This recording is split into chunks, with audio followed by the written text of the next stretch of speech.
We must endure for the resurrection of a better world. Happy New Year to everyone, even amongst drones, extraterrestrials, and more.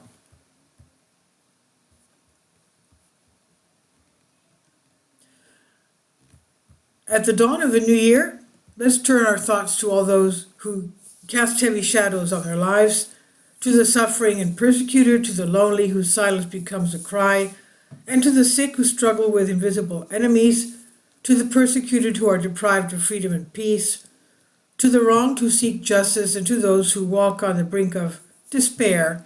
Let's remember those who are tired of losing, those who see their dreams shattered again and again, and our thoughts, our prayers, may they be with them, and may the time that's coming bring change. A bright tomorrow. May the bad guys lose. May they stop spreading so much pain, so much injustice. Someday, let's find ourselves in a better world, if not on earth, then in heaven. If the light does not dawn as we hope, may God give us the strength to endure, and we must endure. We will endure, because we have a dream, and for the resurrection of a better world. So good strength to everyone. Happy New Year with love in your hearts and hope for a brighter future. Now, what's happening with Washington? Washington prepares to welcome in the new winner of the Battle of Generations. American Democrats, also known as liberals, of course, were saddened by the imminent entry of Donald Trump, the return to the White House, and the rest of the conservatives into Washington's political scene. This disappointment is reflected in a typical U.S. publication about the Battle of Generations and its current outcome. The topic of generational conflict is a perennial, fascinating one. It provokes discussions not only in the United States but also worldwide. After all, it's not a new idea, and this controversy has been raised since Turgenev's work Fathers and Sons. And since then, the same debates have been going on all over the world. How terrible the fathers are and how genius the sons, or vice versa. The congressional elections as the final battle of the baby boomers, the article in the New York Times, an ideological stronghold of defeated Democrats, urges that the recent elections were the final battle of the baby boomers.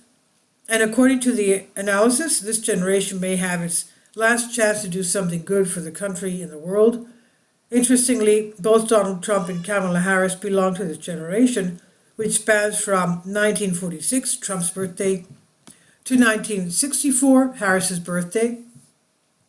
Along the baby boomers phenomenon is primarily America due to the post-war demographic explosion. Its effects are felt all over the world. It's therefore worth examining it more closely. The baby boomers. Economic power and social legacy, according to the author. There are approximately 75 million baby boomers in the United States, and this generation has dominated numerically over others, such as millennials and Generation Z. In addition, boomers are distinguished by their higher educational level compared to the younger generation and their boundless optimism, which peaked in the 1990s. At that time, boomers were at the peak of their incomes and vitality, leading to an unprecedented consumer enthusiasm. This generation also became the wealthiest of all time. At the same time, they borrowed recklessly, both on personal and business levels, but also for the state budget, leaving debts as a legacy to their descendants. The criticism from Democrats and conservatives. The article writing of the defeated Democrats blames the boomers for the above. However, conservative propaganda, especially during Trump's first term, has been equally harsh on the younger generation.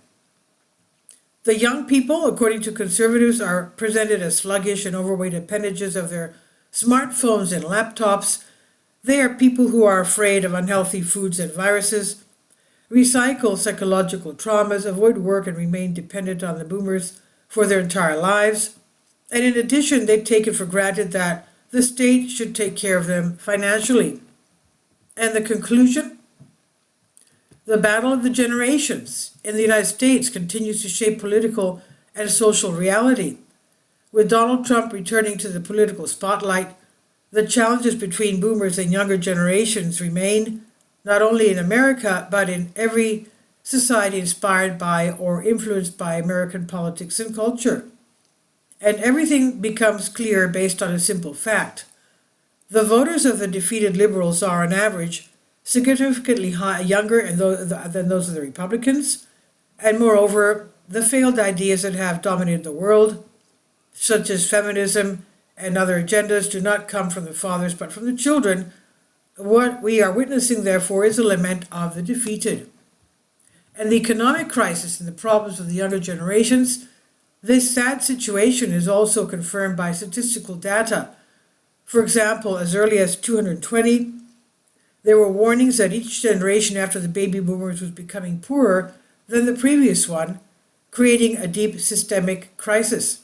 And today, this cycle has reached its peak, and many economists declare that the United States economic system, as it operates, is unsustainable. The chains of debt that have been created cannot be resolved. And what about Trump and the restructuring of the system? In this context, it's understandable why the United States brought Donald Trump and his team to power for the second time. It's a form of resignation, accompanied by a grumbling acceptance. We did everything we could. Now you, the boomers or whatever, take over and over the ruins and do whatever you want. During the first term, Trump supporters faced resistance even at a social level. For example, according to the American Conservative, when members of the new Republican administration began visiting Washington in 2017, they were boycotted by the city's social elite. Clubs, bars, and other prestige venues closed their doors to them. However, today it seems that this charm of the social elite has waned, resulting in a defeat. And the timeless battle of the generations? This battle, as it's pointed out, does not concern only the United States. Generations and their differences are a phenomenon that occurs every society, although with different characteristics. For example, in Russia, Putin, in an interview in December 2021, commented, "We went through the period when our previous generation of politicians went so far as to destroy our country, believing that Russia would become part of the so-called civilized world, but this world wanted nothing more than that." The different generations and their historical contexts in the Soviet Union, for example, the generation born in the 1930s and receiving a regular education after the restoration of the system was the one that created the miracle of the 1960s, scientific, technological, artistic. However, the same generation destroyed the Soviet Union a few decades later. In China, the generation that lived through the educational revolution, quote-unquote, remained illiterate, but it left the following generations immune to extreme leftist ideas, leading to the revival of the traditional imperial structure of Confucianism. And in India, the generations that lived under the Nehru-Gandhi dynasty are different from their descendants, and each generation is accompanied by different orientations and cultural values. So the conclusion? The battle of generations is a global reality, and it repeats in various forms. In every society, generations reflect their historic, cultural, and economic conditions and how they perceive their future. And in this context, the conflict between fathers and children, quote-unquote, remains a powerful force shaping social and political reality. Now, what about these ETs and drones? I took a walk with my grandson today, with my little granddaughter, and we were looking at a jet plane above in the sky. He says, "Oh, it's a UFO." I said, "No, it's just a jet airplane flying in the sky." Because there's so much buzz about UFOs and drones and UFOs that everything they see in the sky now is turning into something extraterrestrial invasion. Now, a mom here opens up a 7-year-old's purse. She opens up her 7-year-old's purse and can't believe what's inside it. Just in case. When a mom checked her 7-year-old pink purse, she was expected to find something simple, maybe a tube of lip gloss, a Pokemon card, or even a stray crayon. But instead, she found something that left her in stitches. It was a toy ray gun and a neon green rocket tucked neatly inside. Marquita McIntyre from Central California shared the discovery on TikTok. In the text overlay, she said, "When you go to check your 7-year-old's purse, this is what's in it." The video quickly took off, raking up 5.5 million views, as parents and TikTok users alike flooded the comments with laughter and their own hilarious anecdotes. McIntyre explained that her daughter, Charlie, had attempted to space-themed birthday party where the futuristic toys were among the party favorites, but rather than leaving them at home, Charlie decided that they were must-have accessories for the day. She declared to carry them around in her purse just in case of an alien invasion. McIntyre told Newsweek, "I was laughing so hard and showed my husband. I expected to see lip gloss or a Pokemon card." And after millions of viewers watched the TikTok, people headed to the comments to share their reaction, with many celebrating Charlie's creativity and readiness for intergalactic emergencies. "This is girlhood," wrote one user simply. Another, Katie Sims, maybe, said, "My 4-year-old daughter has a Fisher-Price play knife under his pillow sometimes. He stays ready." Viewer Boogie put it best and said, "Only the essentials." Charlie's pragmatic purse packing reminded her other parents of their children's imaginative quirks. A TikToker named Kenzie said, "My daughter used to have a coin purse full of acorns." Another parent revealed her child once packed their purse with rubber ducks for protection. "Always be prepared. We live in a crazy world," joked someone else, while Jessica Riley laughed, "She knows what's up." McIntyre said she never expected the post to go viral, but she's thrilled that the moment resonated with so many people and prompted some laughs. "I felt like it was something funny that occurred that other parents could relate to," she said. "Kids have an amazing and hilarious imagination. I'm surprised it went viral as it did. I'm loving the similar stories from other parents." But this is not the first time a young person's purse has left the internet in stitches. Earlier this year, another mom found a small silver-colored plastic knife in her 3-year-old daughter's bag, while another dad was crying laughter after finding a sheet of paper titled "All About My Dad" in his 4-year-old's bag, including a note that his favorite food is broccoli and he liked to drink Kool-Aid. This is from Newsweek on DNYUZ. But what about the drones? The FAA expands a ban on drones in New Jersey for reasons that remain unclear. The mystery surrounds the apparent sudden proliferation of drone activity in New Jersey, so they're still going on. I thought they had a prohibition of drone flying over, but they're still going on. So the mystery surrounds the apparent proliferation of drone activity over New Jersey, and it's deepening Tuesday when the FAA announced that it was expanding a list of areas in New Jersey where drone flights are banned, adding another 9 towns to the restricted area. The mystery regarding the drones began in November, as we said, when the widespread reports of heavy and unexplained drone activity began circulating online, with numerous viral videos showing drones hovering over people's homes with no apparent justification. All the reports led to the FBI investigation, which claimed that the drones presented no threats to public safety, and furthermore claimed that the majority of reports it investigated were actually airplanes and stars or authorized drones. Nonetheless, the FAA began issuing a series of restrictions on drone flights in various locations in New Jersey for reasons that can best be described as vague and evasive. A total of 57 such restrictions have been issued since the start of the controversy, and in the largest such restrictions, the FAA announced in mid-December that it was banning drone flights for 1 month over 24 New Jersey towns. The stated reason for these restrictions was that they were requested by federal security partners in order to protect critical New Jersey infrastructure, but no further elaboration was given.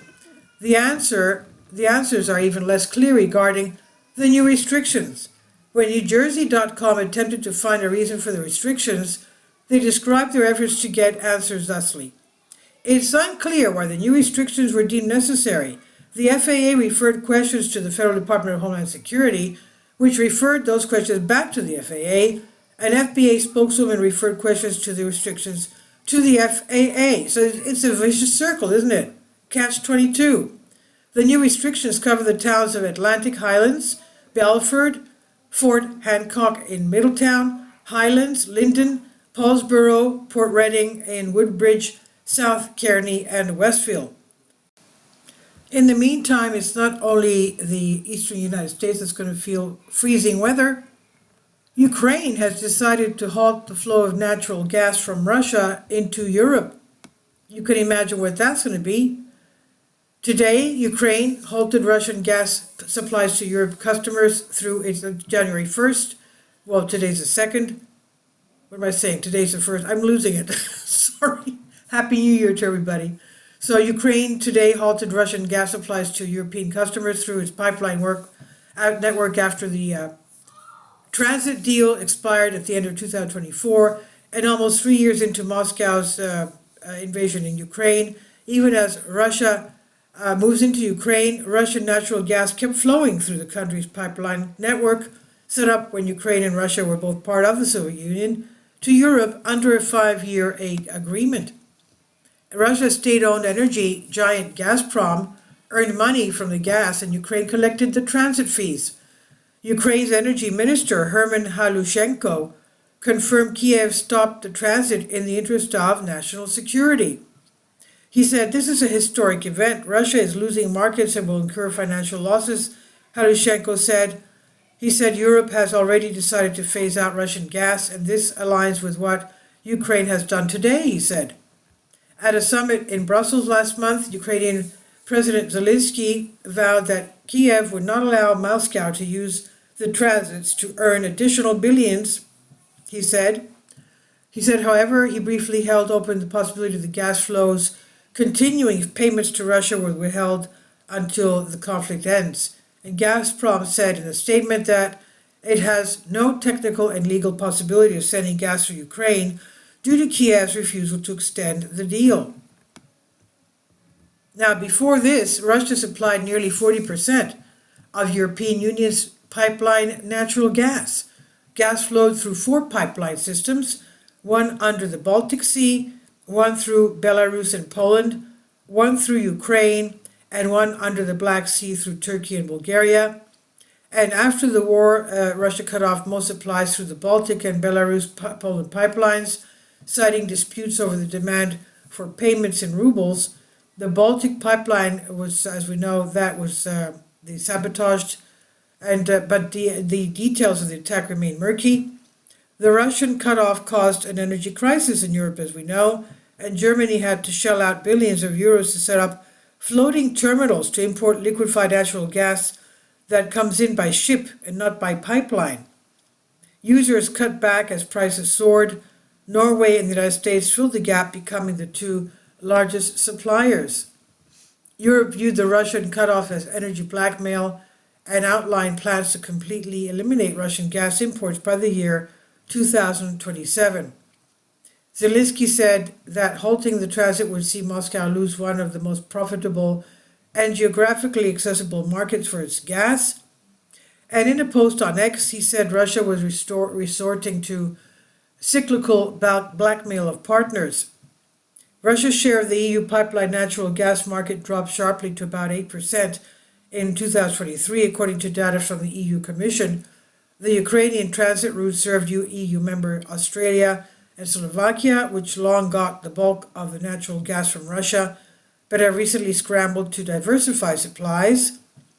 And Gazprom halted supplies to Austria in mid-November over a contractual dispute, but gas flows through Ukraine's pipelines continued as other customers stepped in. Slovakia this year inked deals to begin buying natural gas from Azerbaijan and also to import U.S. liquefied natural gas through a pipeline from Poland. And among the hardest hit will be EU candidate country Moldova, which was receiving Russian gas via Ukraine and has brought in emergency measures as residents brace for a very harsh cold winter and looming power cuts as well. Separately from Kiev's decision to let the transit deal expire, Gazprom said last month it will halt gas supplies to Moldova starting today, January 1st, citing unpaid debt. Gazprom said Moldova owes close to $709 million for past gas supplies, a figure the country has fiercely disputed. So heating and hot water supplies were abruptly cut off Wednesday to households in Transnistria, Moldova's breakaway region that has for decades hosted Russian troops there. And on an online statement, the company urged residents to gather household members together in a single room, hang blankets over windows and balcony doors, and use electric heaters and, things like that to, of course, save energy. So that's what's going on with that. And now, the 10 beautiful communities with the highest quality of life in the United States. Out of all the decisions we make in life, there are few as important as choosing the community where we decide to set down roots. Nearly every aspect of life, from job opportunities to the quality of education to life expectancy, is connected to the zip code that you choose to call home. The AARP recently created this livability index, which tracks the quality of life for all people, not just retirees, in every community in the United States. The index pulled from more than 50 data sources, including the U.S. Census Bureau, the Department of Housing and Urban Development, and the National Consumer Law Center, to determine its rankings of most livable communities in the country. And there are 61 indicators consisting of 40 metrics and 21 policies used to develop these rankings. And among the most significant metrics used in determining the rankings are, of course, the quality of housing, neighborhoods, transportation, environment, health, engagement, and opportunity. And the analysis also looked at statistics revealing communities' life expectancy and median household income, among other data. Continuing reading to see the cities and counties have the highest quality of this, according to AARP. Hennepin, Minnesota is the community with the 10th highest quality of life. The county received high marks for civic and social engagement. The population is 1,270,000. The median household income is 108,000 some odd, and life expectancy is 81 years old. Then you have Fairfax, Virginia, has the 9th highest quality of life. The county received high marks for health prevention, access, and quality. The population is 1.145 million. Median household income 157,000. Life expectancy 83 years old. Then we have Seattle, Washington. It's a community with the 8th highest quality of life, and the city received high marks for health prevention, access, and quality.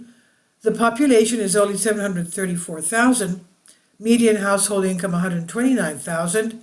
Life expectancy 81 years old. Then you have the beautiful Boston, Massachusetts. It's a community with the 7th highest quality of life, and the city received high marks for transportation, safety, and convenience, neighborhood proximity and security, and health prevention, access, and quality. The population is only 665,000. Median household income about 100,000. Life expectancy 80 years old. Then you have Montgomery, Maryland, the community with the 6th highest quality of life, received marks for health prevention, access, and quality. Population is just over 1 million. Median household income 143,000. Life expectancy 83 years old. Then you have New York City is a community with the 5th highest quality of life. The city received high marks for neighborhood proximity and security, as well as transportation, safety, and convenience. The population is a whopping 8.622 million. Median household income 90,000. Life expectancy 81. Then you have Dane, Wisconsin, community with 4th highest quality of life, marks for social and civic engagement and economic opportunities. Population is only 559,000. The median household income 93,000. Life expectancy 81 years old. And then you have Hudson, New Jersey, the 3rd highest quality of life, marks for neighborhood proximity and security, as well as transportation, safety, and convenience. Then you have the population is only 712,000, median household income 99,000, life expectancy 80 years old. And then you have Ramsey, Minnesota, the community with the 2nd highest quality of life, the receiving marks for civic and social engagement, as well as transportation, safety, and convenience. The population 547,000. household income median is 86,000, life expectancy 80. And then you have San Francisco, California, the community with the highest quality of life according to AARP.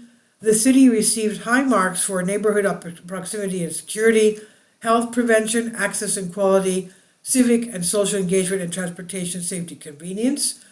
Population is 851,000, median household income 149,000, life expectancy 82 years old, according to the courts.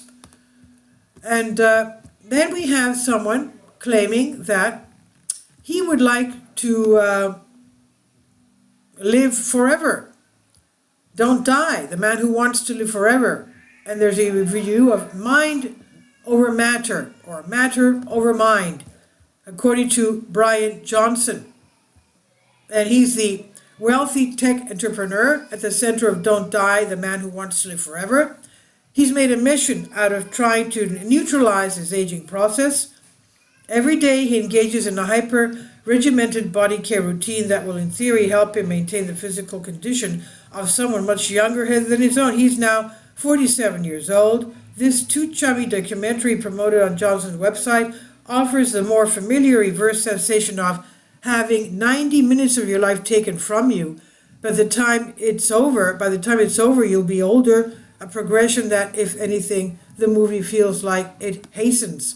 And a great deal of Johnson's protocol consists of taking ordinary medical advice, that is eating healthy diet, getting a good night's sleep, to robotic extremes.